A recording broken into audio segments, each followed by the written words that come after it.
কারা কে?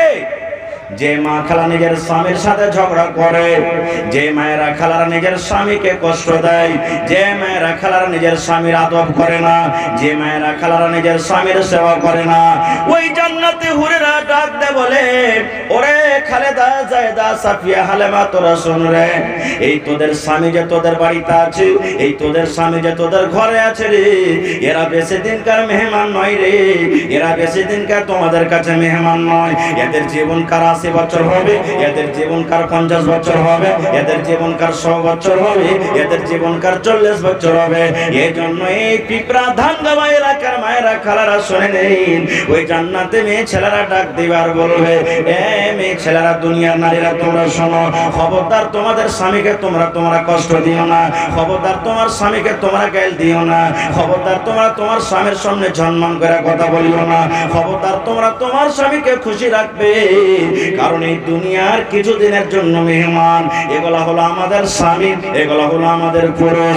এই দুনিয়া ছাড়ার পর সারা জীবনের মতো তারা আমাদের জন্য হয়ে যাবে, আমাদের কাছে আসবে। এই জন্য দুনিয়ার মেয়ে ছেলে তোমরা শোনো, তোমাদের স্বামীকে তোমরা জীবনে কষ্ট দিও না। নারে তাকবীর, সুবহানাল্লাহ। এই বেটি ছেলে, এই সুন্দর সুন্দর নারী হুরকে আমাদের পাওয়ার এই মনে ইচ্ছা জাগছে না জাগে না ভাই? জোরে বলেন, জাগছে না জাগে না? সুবহানাল্লাহ। আচ্ছা আপনারা বলেন তো, রাস্তা দিয়ে আপনি হেঁটে যাবেন, বুঝার জন্য বলছি ভাই, মনে কিছু লিবেন না কেউ। একটা 80 বছরকার বুড়ি হেঁটে গেছে, আর একটা জোয়ান বেটি ছেলে 18-20 বছরকার হেঁটে গেছে, মানুষ যদি দেখে তো কোনটাকে দেখবে? জোরে বলেন, কোনটাকে দেখবে? হ্যাঁ, আল্লাহ রাব্বুল আলামিন কোরআনে বলছেন, কোরআনের কথা বলছে বাইরে, ইন্না লিল মুত্তাকিনা মাফাসা হাদাইকা ওয়া আনাবা ওয়া কাওয়াইবা তুরাবা। ওরে সুবহানাল্লাহ, আল্লাহ রাব্বুল আলামিন বলেন, ইন্না লিল মুত্তাকিনা মাফাসা, যারা মুত্তাকি, যারা পরেজগার, যারা ভালো, যারা নেককার, যারা সালেহ, আল্লাহ বলেন তারা কামিয়াব হয়ে গেল, তারা কামিয়াব হয়ে গেল, তারা কামিয়াব হয়ে গেল। এবার মুত্তাকি ভালো লোক যখন কামিয়াব হয়ে গেল, আল্লাহ রাব্বুল আলামিন বলেন, মুত্তাকি পরেজগার বান্দারে, হাদাইকা ওয়া আনাবা, তোমাদের জন্য জান্নাতের ভিতরে বাগান আছে রে, বাগান আছে, বাগান আছে, আর রং বেরঙের তোমাদের জন্য আঙ্গুর আছে, তোমাদের জন্য ফল আছে, আর কি আছে? ওয়া কাওয়াইবা তুরাবা, এমন সুন্দর সুন্দর মেয়ে ছেলে তোমাদের জন্য আমি জান্নাতে রেখেছি, যে হলো কাওয়াইব, যাকে কাওয়াইব আল্লাহ নিজে বলেছেন। কাওয়াইব মানে যার বুক উঁচা, যার সিনা খানটা উঁচা। আপনারা দেখবেন একটা 80-85 বছর বুড়ির নিজের সিনা, নিজের ছাতি উঁচা হবে না, কিন্তু 18-20 বছরকার মেয়ে ছেলেকে দেখবেন তাদের সিনা উঁচা হয়, আর পুরুষ লোকের নজর সর্বপ্রথম কিন্তু তার দিকে পড়ে। আল্লাহ রাব্বুল আলামিন নিজে বলেন, বান্দারে, আমি মুত্তাকি পরেজগারের জন্য জান্নাতের ভিতর আমি মেয়ে ছেলে রেখেছি, যার সিনা বুক খানা উঁচা হবে। সুবহানাল্লাহ। এরকম মেয়ে ছেলেকে আমি রেখেছি। ওখানে দুধের নহর আছে, যখন ইচ্ছা দুধ পান করতে পারবেন, তবে দুনিয়ার মতন দুধ নয়। ওখানে মধু আছে, তবে দুনিয়ার মতন শাহাদ মধু নয়। ওখানে আপনার শরাব আছে, তবে দুনিয়ার মতন শরাব নয়। যে শরাব মানুষ পান করতে গেলে মুখ দিয়ে কথা ভালোভাবে বার হইবে না, নেশা লেগে যাবে, এ দুনিয়ার শরাব নাই। আচ্ছা আপনারা বলেন তো, ঘটনা আপনারা শুনেছেন বা পড়েছেন, আল্লাহ নবী সাল্লাল্লাহু আলাইহি সাল্লাম একদিন রাতের বেলাতে ঘুমিয়েছিলেন, জিবরিল ফেরেশতা এলেন, নবীকে নিয়ে গেলেন। সেই রাতের নাম হলো মেরাজ, তাকে শবে মেরাজ বলা হয়েছে। যেই রাতে 50 ওয়াক্তের নামাজ থেকে আল্লাহ কয় ওয়াক্তের দিয়েছেন? জোরে বলেন, 5 ওয়াক্তের নামাজ। সেই রাতটার নাম কি? শবে শব মানে রাত, মেরাজ মানে সিঁড়ি। এই যে দেখবেন 1 আসমান, 2 আসমান, 3 আসমান করে করে গেছিলেন। তো জিবরিল ফেরেশতা নবীকে সাথে করে কোথায় নিয়ে চলে গেলেন? মসজিদ আকসা, ফিলিস্তিন, যেখানে লড়াই যুদ্ধ চলছে, চলে না, ওইখানে গেলেন। দেখছেন, ওরে আল্লাহ, আদম থেকে নিয়ে ঈসা নবী পর্যন্ত যত দুনিয়াতে নবী সব হাজির আছেন, ওখানে সব হাজির আছেন। এবার 2 রাকাত কিন্তু নামাজ পড়াইতে হবে। কে নামাজ পড়াবে? ওখানে আদম নবী আছেন, ওখানে ইব্রাহিম নবী আছেন, ওখানে মুসা নবী আছেন, ওখানে নূহ নবী আছেন, ওখানে ঈসা নবী আছেন। আল্লাহুস সামাদ, দুনিয়াতে যত আল্লাহ রাব্বুল আমিন নবী পড়ালছেন সমস্ত নবীরা মওজুদ আছেন। কে নামাজ পড়াবে? কে ইমাম হবে? কে নামাজ পড়াবেন? কে ইমাম হবে? ওরে সুবহানাল্লাহ, ইমামুল আম্বিয়া নবী মুহাম্মদ সাল্লাল্লাহু আলাইহি সাল্লাম কিন্তু ইমাম হয়ে গেলেন। কাদের ইমাম? আমাদের আপনাদের মতন সাধারণ মানুষের ইমাম নয়। নবীজি ইমাম হলেন বাইতুল মুকাদ্দাসে, নবীজি ইমাম হলেন ফিলিস্তিনের মসজিদে, মসজিদ আকসাতে। ওরে সুবহানাল্লাহ, যেটা হলো নবীদের ইমাম। নবীরা হলেন মুক্তাদি, আদম নবী হলেন মুক্তাদি, ইসহাক নবী মুক্তাদি, ইব্রাহিম নবী মুক্তাদি, ইদ্রিস নবী মুক্তাদি, সমস্ত নবীরা মুক্তাদি হয়ে গেলেন। আর আমার আপনার দয়ার নবী মুহাম্মদ সাল্লাল্লাহু আলাইহি সাল্লাম হয়ে গেলে ইমাম। 2 রাকাত নামাজ পড়িয়ে দিলেন। নামাজ পড়ার পর আমার আপনার বাড়িতে যদি মেহমান আসে তার স্বাগত করি না করি না? বলেন কি দিয়ে করি? নাস্তা দিই, শরবত দিয়ে। এখন তো শরবত শেষ হয়ে গেলে স্প্রাইট, মাজা, উমুক উমুক নিয়ে এসো। আল্লাহ রাসূল বসে গেলেন, জিবরিল আমিন নবীর পাঞ্জরে বসে আছেন। নবীর জন্য 2 এরকম জিনিস নিয়ে আসা হলো। ওরে আল্লাহ, একটা হলো দুধ আর একটা হলো শরাব। নবীর মেহমান নওয়াজি হবে। এখন নবীজি এসেছেন, নবীর সামনে এই যে দেখবেন নতুন দুলহা যখন বাড়িতে যায় তখন যারা সালা সালি থাকে এরা স্বাগত করে কি দিয়ে? কেউ কেউ মার মিশাল করে দিবে, তাও যে জামাইটা খ্যাপা আছে কি হুঁশিয়ার আছে দেখছি, যে মারের গিলাস তুলছে না অরিজিনাল শরবতের গিলাস তুলছে। এরকম ভাবে করে না? করে না? আল্লাহ রাসূল সাল্লাল্লাহু আলাইহি সাল্লামকে পরীক্ষা করার জন্য, মেহমান নওয়াজি করার জন্য নবীর সামনে 2 রকম জিনিস রাখা হলো। একটা হলো শরাব, শরাব ভরা গিলাস রাখা হলো, আর একটা হলো দুধের গিলাস। জিবরিল আমিন মনে মনে ভাবছেন, আল্লাহ রে, নবীজি কোনটা গিলাস উঠিয়ে নেবেন? মধুর শরাবের গিলাস উঠাবেন না দুধের গিলাস উঠাবেন? দয়ার নবী মনে মনে চিন্তা ভাবনা করছেন, আল্লাহ কোন গিলাসটা আমি উঠাবো? এটা হলো শরাবের গিলাস, এটা হলো দুধের গিলাস। এই বাবা চিন্তা করতে করতে সুবহানাল্লাহ, দয়ার নবী দুধের গিলাসটা উঠিয়ে নিলেন।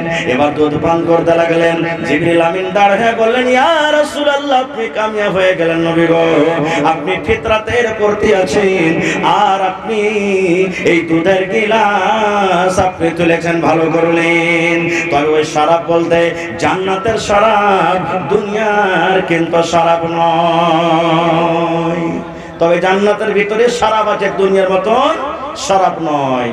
এবার বলবেন, হাজী মাওলানা, জান্নাতের ভিতরে গাছ হবে, গাছটা কত বড়? কত বড় গাছ! সুবহানাল্লাহ। এই দুনিয়াতে এই গাছ আছে, আমরা এক একটা গাছ এরকম কোনোদিন দেখেছেন যে হয়তো 1 দিন 2 দিন 3 দিন 5 দিন ঘুরতে লাগবে গাছটার ছায়া ছায়া? এরকম গাছ আছে দুনিয়াতে? আছে ভাই? দেখেননি? 2 মিনিট 4 মিনিট 5 মিনিট 1 মিনিট খুব সে খুব পার করতে লাগবে। এবার জান্নাতের গাছটা শুনেন, জান্নাতে কত বড় গাছ হবে। আল্লাহর নবী সাল্লাল্লাহু আলাইহি সাল্লামের জামানাতে এই ঘটনাটা আপনি পাবেন সুনহরি কিরনের মধ্যে। এর মুসান্নিফ হলেন আব্দুল মালিক মুজাহিদ। উনি লিখছেন যে আল্লাহ রাসূলের জামানাতে এক ইয়াতিম বাচ্চা ছিল। ইয়াতিম ওরা কাকে বলি? যার বাপ নাই। ইয়াতিম কাকে বলি? যার বাপ নাই। ইয়াতিম বাচ্চা ছিল, ওয়ার পাঞ্জর একটা ধনী লোকের খাজুরের বাগান ছিল। কিসের বাগান ভাই? খাজুরের বাগান। ভালোভাবে শুনবেন ঘটনাটা।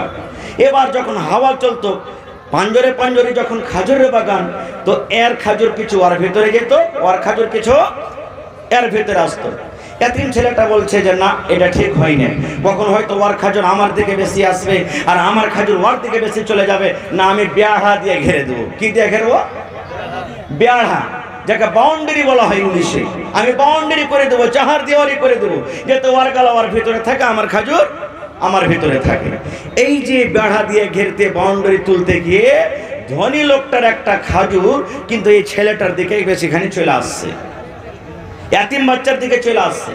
ইয়াতিম ছেলেটা তখন ধনী লোকটাকে যা বলছে, ভাই তোমার এই খাজুরের বাগান গাছটা একটা গাছ মাত্র আমার দিকে চলে এসেছে বেশিরভাগ, তো তুমি যদি চাহো তো আমাকে গাছটা দিয়ে দাও। ভাই আমি একটা ইয়াতিম ছেলে, আমাকে গাছটা দিয়ে দাও। বলছে না। বলছে কি না দিয়ে দাও? বলছে না, তাও দিব না। এবার যখন না শুনেছে তো ইয়াতিম বাচ্চাটা চলে গেছে নবীর দরবারে। ইয়া রাসূলুল্লাহ, আমি একটা চাহার দেওয়ারি করছিলাম, বাউন্ডারি তুলছিলাম, আর একটা ধনী লোকের খাজুরের গাছ আমার ভিতরে এসে গেছে। ওকে আমি বুঝালাম যে ভাই আমাকে দিয়ে দাও, রাজি হয় না। একটু হয়তো আপনি তাকে জিজ্ঞাসা করেন। সাহাবায়ে কেরামের দল বসে আছেন, যেমন আজকে জালসা শুনছেন, কিছু সাহাবায়ে কেরাম নবীর পাঞ্জরে বসে আছেন। লোকটাকে ডাকা হলো, নবীজি বলছেন আল্লাহর বান্দা, এই ইয়াতিম ছেলেটাকে তুমি গাছটা দিয়ে দাও বাবা, দিয়ে দাও গাছটা তুমি। বলছেন না আমি দিতে পারবো না গাছ, আমি দিব না। খুব বুঝালেন কিন্তু বুঝলো না। শেষে নবীজি তাকে অফার দিচ্ছেন। কি দিচ্ছেন? কি বলছেন নবীজি? এরে আল্লাহর বান্দা, তুমি জেনে রাখো, এই তোমার খাজুরের যে গাছটা আছে রে বান্দা, এই খাজুরের গাছ যদি তুমি ইয়াতিম ছেলেটাকে দিয়ে দাও, আমি গ্যারান্টার হয়ে গেলাম, জামিন হয়ে গেলাম, আল্লাহ রাব্বুল আমিনের দরবারে কিয়ামতের দিন জান্নাতের ভিতরে তোমাকে গাছের বদলাতে একটা খাজুরের গাছ আল্লাহ দান করবেন।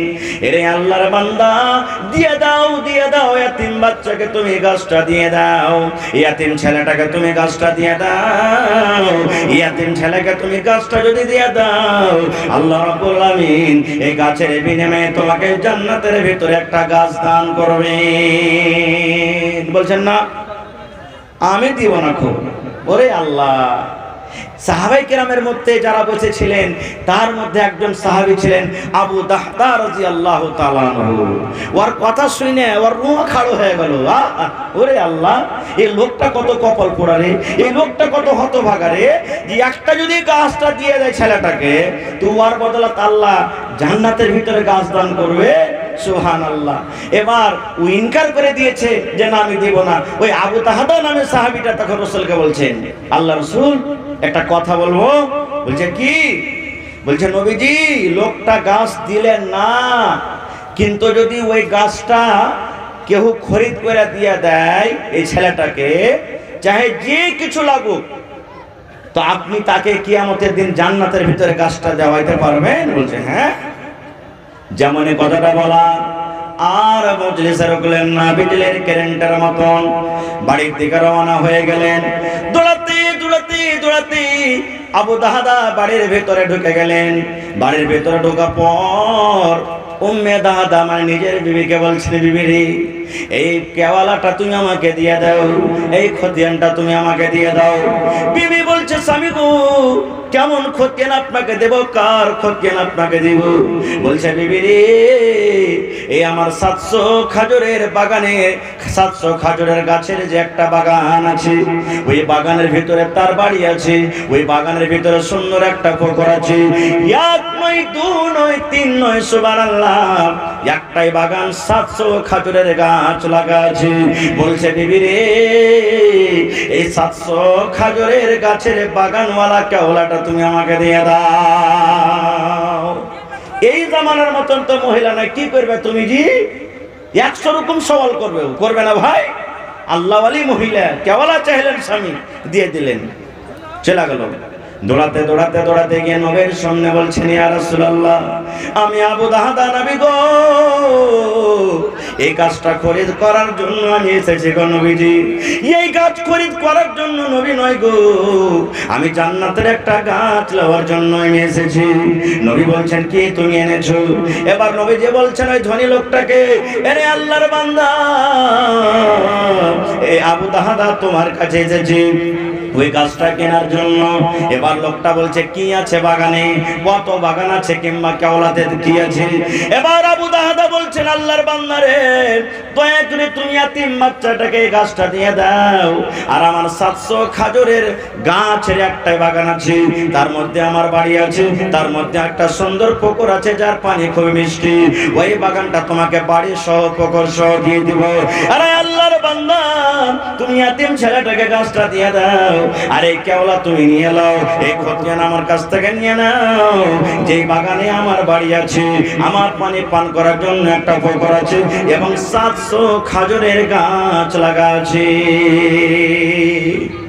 ধনী লোকটা বলছে, ওরে আল্লাহ, একটা খাজুরের গাছ আমি তাকে দিব, আর তার বদলে তো আমাকে 700 খাজুরের গাছ দিবে। তখন লোকটা বলছে, আবু দাহদা, তুমি মজা করছো নাকি? আমাকে পাগল মনে করেছো? হযরত আবু দাহদা বলছেন, না রে ভাই, মজাক করি না রে ভাই, সত্য আমি এই তোমাকে বলছি, এই 700 খাজুরের গাছের কেওড়া তুমি নিয়ে নাও, আর দয়া করে এই গাছটা তুমি তাকে দিয়ে দাও। এবার যখন খরিদ বিক্রি হয়ে গেল, কেওড়া হাতে নিয়ে নিল, এতিম বাচ্চাটাকে গাছটা দিয়ে দিল। এবার আবু দাহদা বাড়ি চলে গেলেন। দৌড়াতে দৌড়াতে বাড়িতে গিয়ে দরজাতে দাঁড় হয়ে গেলেন রে বন্ধু। দরজাতে দাঁড় হওয়ার পর বাড়ি তার ঢুকে না, দরজা থেকে বিবিকে ডাক দিয়েছেন, উব্বে দাহদা রে, তুমি বাড়ি থেকে বের হয়ে যাও। এবার তার স্ত্রী বলছেন, স্বামী গো, আপনি বাড়ির ভেতরে আছেন কেন? আপনি দরজা থেকে আমাকে ডাক দিয়েছেন। বলছে, বিবি রে, এই বাগান বিক্রি করে দিয়েছি রে বিবি, এই বাড়ি বিক্রি করে দিয়েছি, আমি এই কুয়া বিক্রি করে দিয়েছি, এই জন্য বিবি রে, এই বাগান আজ থেকে আমাদের আর নয়, এই বাড়ি আমাদের নয়, এই পুকুরটা আমাদের নয়। ও আবু দাহদা, উম্মে দাহদা, ছেলে মেয়েরাকে নিয়ে নাও, আর দরকারে যেগুলো সামান আছে নিয়ে নাও, আরে বাড়ি খালি করে দাও, এই বাড়ি থেকে বের করে দাও, কারণ এই বাগান, এই বাড়ি আমি বিক্রি করে দিয়েছি। নারে তাকবীর। এবার বলছেন বিবি, স্বামী একটা কথা জিজ্ঞাসা করব।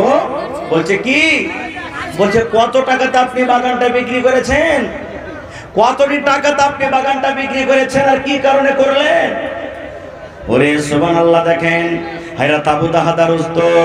বলছে, বিবি রে, কত টাকাতে নয় রে বিবি, কত টাকাতে নয়, মাত্র জান্নাতের একটা গাছের বিনিময়ে আমার এত বড় বাগান এবং বাড়ি কামরি বিক্রি করে দিয়েছি। কয় টাকা? কয় টাকা ভাই? জান্নাতের একটা গাছের বিনিময়ে আমি এত বড় বাগান এবং এত বড় বাড়ি আমি বিক্রি করে দিয়েছি। ওরে সুবহানাল্লাহ, এই জামানার যদি মহিলা হতো, কত স্বামীকে গাল দিত, এ লোহ খাওয়া মরা হদমা মিনসে, তুই কাজ পাইসনি। আর যদি আমার কোনো ভাই জালসাতে 10,000 টাকা দিয়ে দেয়, আর বাড়ি যদি চলে যায়, কত মা খালা এমন আছে 3 দিন পর্যন্ত ওকে খাইতে দিবে না। আছে না নাই? কত ভাই যদি এমন আছে, সুবহানাল্লাহ, ও যদি বাজারে গিয়ে যদি 100 টাকার জিলাপি খেয়ে নেয়, একবারে খুন্ডা খুন্ডা খুন্ডা, আর স্বামী কি করবে, স্ত্রীটা কি করবে, হিসাব লিবে, লিবে কি লিবে না? সুবহানাল্লাহ। বলছে, বিবি রে, জান্নাতের একটা গাছের বিনিময়ে আমি এত বড় খাজুরের বাগানকে বিক্রি করে দিয়েছি। এবার বিবি বলছেন, স্বামী গো, একটু আর বলেন তো, এই জান্নাতের গাছটা যে হবে কত বড় হবে? কত বড় গাছটা হবে? আমাদের যে 700 খাজুরের গাছের বাগান আছে, এর থেকে বড় হবে একটা গাছ, না এর থেকে ছোট হবে, না কেমন হবে? শুনেন নবীর হাদিস। এবার আবু দাহদা বলছেন, বিবি রে, জান্নাতের একটা গাছ কত বড় হবে, যে গাছটা আল্লাহ রাব্বুল আলামিন আমাদেরকে দান করবেন, গাছটা কত বড় হবে? হযরত আবু দাহদা বলেন, বিবি রে, আল্লাহর নবী বলেছেন, একটা খুব শক্তিশালী লোক, একবারে নওজওয়ান হাট্টা ঘাট্টা, একটা খুব তেজ তাররার ঘোড়ার উপরে যদি চেপে যায়, ঘোড়ার উপরে চেপে গেল, আর ঘোড়াটা জোর জোর জোর করে দৌড়াইতে আছে, দৌড়াইতে আছে, একদিন নয়, 2 দিন নয়, 1 মাস নয়, মিয়াত আমিন, 100 বছর পর্যন্ত একটানাতে দৌড়াইতে আছে, দৌড়াইতে আছে। 100 বছর পুরে যাবে, 100 সাল শেষ হয়ে যাবে, কিন্তু জান্নাতের গাছটা এত বড় হবে, জান্নাতের গাছটা এত বড় হবে, 100 বছর পার হয়ে যাবে তার তলাতে চলতে চলতে, কিন্তু তার ছায়া, তার ছায়া পাস করতে পারবে না। নারে তাকবীর, সুবহানাল্লাহ। এত বড় জান্নাতের ভিতরে গাছ হবে, সে গাছটা লেওয়ার ইচ্ছা হয় না ভাই? জোরে বলেন, সে গাছটা লেওয়ার ইচ্ছা হয় না? লেওয়ার ইচ্ছা হয়। তো ভাই মুসলমান, বলার মেলায় কথা আছে ভাই। আর একটা হাদিসের কথা আপনাদের সামনে বলি। ভাই মুসলমান, আল্লাহ নবীর জামানাতে একজন সাহাবী বলছেন, ইয়া রাসূলুল্লাহ, জান্নাতের ভিতরে আল্লাহ তাআলা অনেক ফল ফ্রুট রেখেছেন, তো ওগুলা খায়া পায়খানা করতে কোথায় যাব? ঝাড়া ফেরার দরকার হবে, তখন কোথায় যাব? আল্লাহ রাসূল সাল্লাল্লাহু আলাইহি ওয়াসাল্লাম বললেন, ও আমার সাহাবী তোমরা শুনে নাও, জান্নাতের ভিতরে তোমাদের নাক দিয়ে ফোঁটা বের হবে না, তোমাদেরকে সর্দি লাগবে না, শরীরটা তোমার ঘামবে না। যদি তোমাদের শরীর ঘেমে যায় এই দুনিয়ার মতন বাসনা করবে না। এই যে মুশকি আম্বার দেখো, কাস্তুরীর খুশবু দেখো, সেন্ট দেখো, এই মতো তোমাদের ঘামগুলা জান্নাতের ভিতরে খুশবাই করবে। সুবহানাল্লাহ। তোমরা যতই ফল ফ্রুট খাবে, ওরে সুবহানাল্লাহ, আল্লাহ রাসূল বলেছেন তোমাদের একটা টাকা আসবে, একটা তোমাদের ভিতর থেকে গ্যাস আসবে, টাকা আসবে, ওই সাথে সাথে তোমাদের সব হজম হয়ে যাবে, জান্নাতের ভিতরে পায়খানার দরকার হবে না। যদি কোনো ভাই বিড়ি খেয়েছে, যদি কোনো ভাই পেজ খেয়েছে, আবার পাঞ্জার ভিতরে বসে থাকার হাও কেন যদি এরকম ভাবে টাকা ছাড়ে, সেন্ট লাগবে না? লাগবে না? যেমনই তার মুখ দিয়ে হাওয়া উঠবে, ও বুঝবে শালা পেজ খেয়ে যাবে, হট এখান থেকে ভাই অমন জিনিস খেয়েছে আমরা বুঝে ফেলবো, তার বাসনাতে তার পাঞ্জরে যাওয়া যাবে না। আরে তো জান্নাত, তো জান্নাত দুনিয়ার কথা বলছি, একটা দুনিয়ার পাসিনা, দুনিয়ার ঘাম। নবীজির ঘাম কেমন ছিল সুবহানাল্লাহ। একটা সহিহ হাদিস, গরমের টাইম আল্লাহর নবী চামড়ার বিছানার উপরে শুইতা আছে। কিসের বিছানা? চামড়ার বিছানার উপরে নবীজি শুইতা আছেন। দুপুরের সময় 12-1, 2টার সময় নবীজি ঘুমিয়ে গেছেন, আর ঘাম চুয়ে চুয়ে চুয়ে সমস্ত ঘামগুলা চামড়াতে লেগে গেছে, শুষে না, কাপড়ের মতন শুষে না, চামড়াতে জমা জমা হয়ে আছে। আর নবীজির ফুফু সুবহানাল্লাহ একটা বোতল, একটা শিশি নিয়েছে, ওই ঘামগুলা বোতলে বন্ধ করতে শুরু করেছে। নবীজি কিন্তু জানেন না। এই ভর্তি করতে করতে হঠাৎ নবীজি জেগে গেলেন। জেগে যাওয়ার পর তখন দেখছে যে ওর ফুফু নবীজির ওই যে ঘামগুলা বের হচ্ছে, ওই ঘামগুলা জমা হয়ে আছে, চামড়া থেকে উঠিয়ে উঠিয়ে বোতলে দিচ্ছে। নবীজি বলছেন, ফুফু কি ব্যাপার, কি করছো তুমি? এবার নবীজির ফুফু বলছেন, ভাতিজা মুহাম্মদ, আমি তোমার এই ঘামগুলা শেষে বোতলে রাখি রে বাবা। কেন ফুফু, কি করবে? বলছি বেটারে, আল্লাহ রাব্বুল আমিন দুনিয়াতে যত খুশবু দান করেছেন রে বেটা, তোমার ঘামের থেকে বেশি খুশবাই করে না। আল্লাহ রাব্বুল আমিন তোমার ঘামটাকে এত খুশবাই করেছেন, আমি আতরের মতন করে তাকে নিজের শরীরে লাগাবো, এবং আমার ছেলেরাকে আমি ওসিয়ত করবো, ধন রে এই আমার কলিজার টুকরারা, যখন আমি মরে যাব, যেই দিন আমার মত হবে, এই বোতলে করে আমি নবীদের ঘামটাকে, পাসিনাটাকে বন্ধ করে রাখলাম। যেই দিন আমি দুনিয়া থেকে চলে যাব, মরে যাব, তোমরা দুনিয়ার আতর, দুনিয়ার খুশবু না দিয়ে এই বোতল খুলে খুলে নবীদের ঘাম, পাসিনা আমার তোমরা কাফনে দিয়ে দিবে। এরকম ছিলেন আমার আপনার নবী। আর আমরা আপনারা যদি ঘেমে যায়, শরীর দিয়ে ঘাম চুইছে, স্ত্রীটাও ভালো করে পাঞ্জরে থাকবে না, ওই হট মিনসা গোসল করায় গোতরটা তোর মোকামো কিছু হট কিন থেকে এই মতো হবে। তো ভাই রে, সে জান্নাতটা এমনি পাওয়া যাবে ভাই? জোরে বলেন, এমনি পাওয়া যাবে? জান্নাতের দুয়ার সর্বপ্রথম কে খুলবে? নবীজি জান্নাতের গেটের মুখে চলে যাবেন, নবীজি জান্নাতের দুয়ারে চলে যাবেন, জান্নাতের দুয়ার বন্ধ, নবীজি দরজাতে গিয়ে এরকম ভাবে আওয়াজ করবেন, খোলো দরজা খোলো। এখনো কিন্তু জান্নাতের দুয়ার খোলা হয়নি, কোন নবী যাননি, নবীজি সর্বপ্রথম জান্নাতের গেটের কাছে হাজির। এবার জান্নাতের গেটম্যান চিনবে না যে এটা নবীজি, বলবে, মান তুমি কে? কে তুমি? নবীজি বলবেন, আমি হলাম শেষ নবী, শেষ পয়গম্বর, নবী মুহাম্মদ সাল্লাল্লাহু আলাইহি ওয়াসাল্লাম। ওরে সুবহানাল্লাহ। নবীজি বলছেন, যেমনই আমার নাম শুনবে গেটম্যান, সঙ্গে সঙ্গে দরজা খুলবে আর বলবে, আপনারই অপেক্ষা হচ্ছিল, আপনারই ইন্তজার হচ্ছিল, কারণ আপনি না আসলে জান্নাতের দুয়ার খোলা হবে না। আসেন আসেন, আপনি তাড়াতাড়ি করে চলে যান, জান্নাতের ভিতরে আপনি চলে যান। সুবহানাল্লাহ। এ ভাই, তার উম্মত হলাম আমরা। এবার নবী জান্নাতের ভিতরে চলে গেলেন, উম্মতেরা কি হবে? আমাদের আগে দুনিয়াতে অনেক নবী এসেছেন, আসেছেন না আসেননি বলেন? এবার আপনাকে আর একটা কথা বলি, ট্রেন যখন স্টেশনে লাগে, এবার ওখানে ক্রসিং হবে। ক্রসিং তো বুঝছেন সবাই, এক ট্রেনকে রেখে অন্য ট্রেন পার করবে। যে ট্রেনটা আগে স্টেশনে ঢুকেছে আর একটা ট্রেন পাছে এলো, তো কোনটা আগে স্টেশন মাস্টার পার করবে? কোনটা যে ভাই? জি জি না, পিচকারটাই যাবে আগে, দেখবেন। একা খান্ডা চলে গেল, দুনিয়ার নিয়ম নীতি আলাদা কথা, মানে বুঝার জন্য। একটা ট্রেন লেগে আছে আর 10 মিনিট পর একটা ট্রেন আসবে। এবার যে ট্রেনটা পিছনে লাগলো ওইটা কি স্টেশন মাস্টার আগে ছাড়বে? ওইটা কি লাইন দেবে আগে? এই মতো আমার নবী সব থেকে পিছনে এসেছেন বন্ধু। আমরা নবীর উম্মত পিছনে এসেছি। আল্লাহ রাসূল বলেছেন, উম্মত রে, কিয়ামতের দিন যতক্ষণ পর্যন্ত আমার উম্মতের হিসাব কিতাব হওয়ার পর জান্নাত জাহান্নাম যতক্ষণ না হয়ে যাবে ততক্ষণ পর্যন্ত কিয়ামতের দিন অন্য অন্য নবীদের উম্মত জান্নাত জাহান্নাম হবে না। আমাদের ফজিলত কত, আমাদের মান কত, সুবহানাল্লাহ। কিন্তু আমরা নিজে বুঝি না। ভাই মুসলমান, ইচ্ছা ছিল এই জান্নাতের ব্যাপারে আরো কিছু বলবো, কিন্তু সময় কম। আমাকে দুইটা দায়িত্ব দেওয়া হয়েছে। এক নম্বর আপনাদেরকে কিছু দিব আর আপনাদের কাছ থেকে কিছু নিব। আমি দিয়ে দিলাম, আল্লাহ হায়াত রাখে বিষয় নিয়ে আবার আলোচনা করব। ভাই, তবে ওই জান্নাতে যাওয়ার জন্য, জান্নাতে স্থান নেওয়ার জন্য কে এমন আল্লাহর বান্দা আছেন? আমল তো জীবনে অনেক আছে, নামাজ রোজা হজ যাকাত অনেক আছে, কিন্তু আজকে জান্নাতের ভেতরে জায়গা নেব। দেখি কোন আল্লাহর বান্দা আছেন আজকে মজলিসে 10,000 টাকা একটা লোক দান করবেন।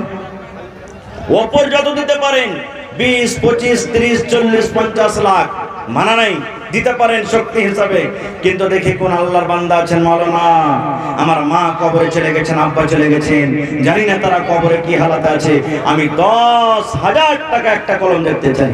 দেখি কোন আল্লাহর বান্দা আছেন, 5টা লোক 5,000 5,000 5,000 করি। এবং দেখি 30টা লোককে আমি দেখতে চাই 1,000 2,000 1,000 2,000 করে। দেখি আসেন তো সর্বপ্রথম কোন আল্লাহর বান্দা আছে মাওলানা মাদ্রাসার জন্য, যেখানে দিনের পড়া হয়, যেখানে আল্লাহ আল্লাহ রাসূলের পড়া হয়, আমি 1 কাঠা জমিন দান করলাম।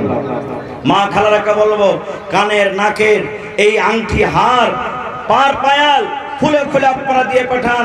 অনেক জালসাতে ছাগলের আবদার করেছি, জালসাতে ছাগল পাওয়া গেছে, বকরি পাওয়া গেছে। আজকে দেখি এই পিপরা ধানগামা এলাকাতে আমার কোন এমন মা খালা দাদি নানি এমন আছে একটা ছাগল বকরি মাদ্রাসার জন্য দান করতে পারে। এবং কমিটির লোককে বলবো